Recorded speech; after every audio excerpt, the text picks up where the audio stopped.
में ज्वाइन किया है सीनियर एंकर पर्सन तंजीला मजहर ने। बहुत शुक्रिया आपके वक्त का। क्या कहेंगी, अहम तरीन फैसले आज सामने आए।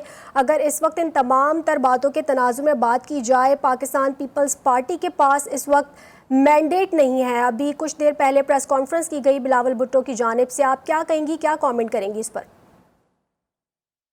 मेरा ख्याल है कि जिस तरह से बताए जा रहे हैं और जिस तरह से एक हैवी मैंडेट आजाद उम्मीदवारों को मिला है, उसने बहुत सारी सियासी जमातों के लिए फैसले मुश्किल कर दिए हैं। और पाकिस्तान पीपल्स पार्टी ने जो फैसला किया है, ये उनकी सियासी बका के लिए और मुस्तकबिल के लिए बेहतर फैसला है। जिस तरह के हालात हैं मौशी तौर पर, जैसे हालात पैदा हो जाएंगे अगर ये जमातें हुकूमत बनाएंगी और पाकिस्तान तहरीक-ए-इंसाफ के जो लोग हैं वो सड़कों पर एहतजाज कर रहे होंगे या इस हुकूमत के मैंडेट को तस्लीम नहीं कर रहे होंगे, तो फिर वैसे ही एक अदम इस्तेहकाम की सूरत हाल से मुल्क दो चार होगा।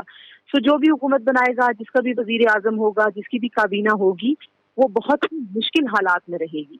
तो पाकिस्तान पीपल्स पार्टी जो है वो उन मुश्किल हालात को देखते हुए मेरा ख्याल है अपना पहलू बचा रही है। वरना अगर मैंडेट की बात हो तो इतनी ही नशिस्तें उनके पास थी जब वो पीडीएम की गवर्नमेंट का हिस्सा बन गए थे, और बिलावल साहब ने जो है वो अपने आप को वजीर खारजा भी उसमें बनवा दिया था। तो मुझे लगता है कि ये सियासी हालात को देखते हुए पाकिस्तान पीपल्स पार्टी के लिए एक बेहतर फैसला है। लेकिन पाकिस्तान मुस्लिम लीग नवाज एक बार फिर एक ऐसा मुश्किल फैसला करने जा रही है जो उनकी सियासत के लिए बहुत मुश्किल होने वाला है। पीडीएम की गवर्नमेंट भी जब उन्होंने ली थी तो उनके अंदर से भी ऐसी आवाजें उठ रही थी कि फौरन इलेक्शन कराए जाएं, और पाकिस्तान तहरीक-ए-इंसाफ की जो बुरी कारकर्दगी है उसका नतीजा और उसका खुमियाजा पाकिस्तान तहरीक-ए-इंसाफ को भुगतना चाहिए और वही जवाबदेही करे, और इलेक्शन के बाद एक नए मैंडेट के साथ आया जाए।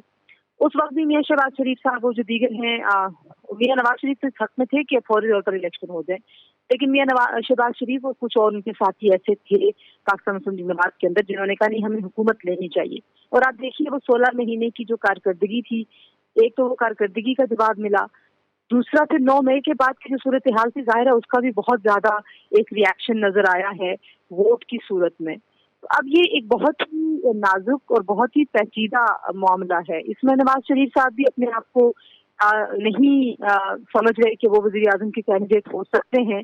अभी उनकी जमात कह रही है कि हम मुशावरत कर रहे हैं, लेकिन हमारे पास जराए से खबरें यही आ रही हैं कि ज्यादा इम्कानात यही है कि शहबाज शरीफ साहब को वजीर आजम का उम्मीदवार बनाकर पेश किया जाएगा। एक तो शहबाज शरीफ साहब की जो इस्टेब्लिशमेंट के साथ एक वर्किंग रिलेशनशिप रही है इन 16 महीने की हुकूमत में, जो उनकी कबूलियत है वहाँ पे वो काफी ज्यादा है। दूसरा, जिस तरह के हालात से दो चार हो जाएंगे वो नवाज शरीफ साहब जैसे एक सीनियर सियासतदान को उनको संभालना बड़ा मुश्किल हो जाएगा। अगर वफाकी काबीना का पाकिस्तान पीपल्स पार्टी हिस्सा नहीं बनेगी, अब ये उन्होंने नहीं बताया कि क्या वो सदारत लेंगे या नहीं लेंगे, क्योंकि कुछ ऐसी भी खबरें चल रही हैं कि जो सदर हैं मुल्क के वो सदर आसिफ जरदारी साहब हो सकते हैं। देखिए अब ये पावर शेयरिंग कैसे होगी, लेकिन मुझे लगता है कि जो भी इस हुकूमत की जिम्मेदारी लेगा, यानी कि जो भी काबीना का सरबराह होगा, जो भी वजीर आजम होगा, उसके लिए इन हालात को संभालना बहुत मुश्किल काम है। और इस मुश्किल तंजीला, अगर यहीं पर बिलावल भुट्टो की प्रेस कॉन्फ्रेंस के हवाले से अगर तस्करा कर लिया जाए, एक जाने वो कह रहे हैं कि वोट देंगे हम नून लीग को, लेकिन दूसरी जाने वो ये भी कह रहे हैं कि अगर पुरानी सियासत की गई नून लीग की जाने से तो उसको रोकेंगे भी। तो इस बात को आप किस तनाजुर में देख रही हैं? देखिए, मैं आपसे कह रही हूँ ना कि सियासी तौर पर फैसला किया जा रहा है। सियासी हालात को देखते हुए वो अपना सियासी मफाद और पार्टी का मुस्तकबिल देख रहे हैं।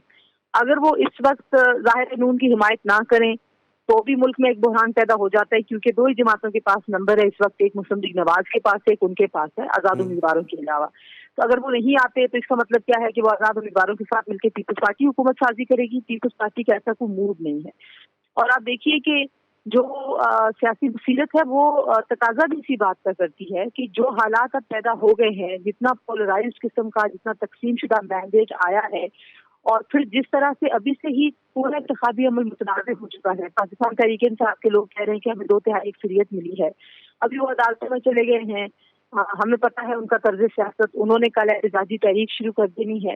तो फिर इस हुकूमत में काबीना का हिस्सा बनना, वजारतें लेना और किसी सियासी फैसले में भी शामिल होना, यानी कि जो भी फैसले होंगे अब आइंदा आने वाले दिनों में, जिस तरीके से पाकिस्तान तहरीक इंसाफ के आज़ाद उम्मीदवारों के कोर्ट्स के जो केसेस हैं वो निपटाए जाएंगे, जिस तरीके से सारे मामले को सेटल डाउन करने की कोशिश होगी, वो मुश्किल सियासी फैसले हैं और वो सियासी फैसले पाकिस्तान पीपल्स अच्छा पार्टी अपने तंजीला, साथ नहीं एक लेना तरफ चाहती। सियासी अदम इस्तेहकाम की बात होती है, जैसे कि chairman People's Party Bilawal Bhutto ने भी कहा, और हम खुद भी देख रहे हैं कि जिस तरह का माहौल इस वक्त डेवलप हो चुका है, आप क्या समझती हैं कि इसमें आम आवाम के मसाइल किस तरह से हल होंगे? देखिए, आम आदमी के मसले का तो सबसे पहला और बुनियादी हल तो यही है कि जो मैंडेट है आम आदमी का उसको तस्लीम किया जाए और सियासी इस्तेहकाम पैदा करने की कोशिश की जाए। अनफॉर्चुनेटली इमरान खान साहब ने एक बार फिर वही पुरानी रवश अपनाई है।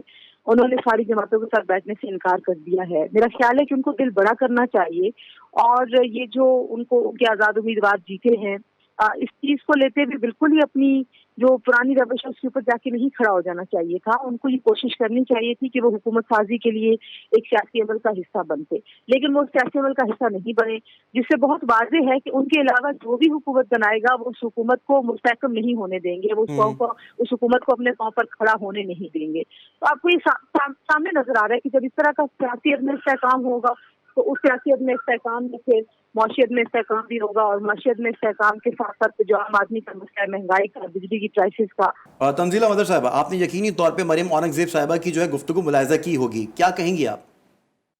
मेरा ख्याल है कि जाहिर है, बुनियादी बात तो ये है कि हमें ये पता चल गया कि जो वज़ीर आज़म के उम्मीदवार हैं वो पाकिस्तान मुस्लिम लीग नवाज से होंगे। तो शहबाज साहब होंगे, नवाज साहब होंगे, ये पाकिस्तान मुस्लिम लीग नवाज ने बताना है।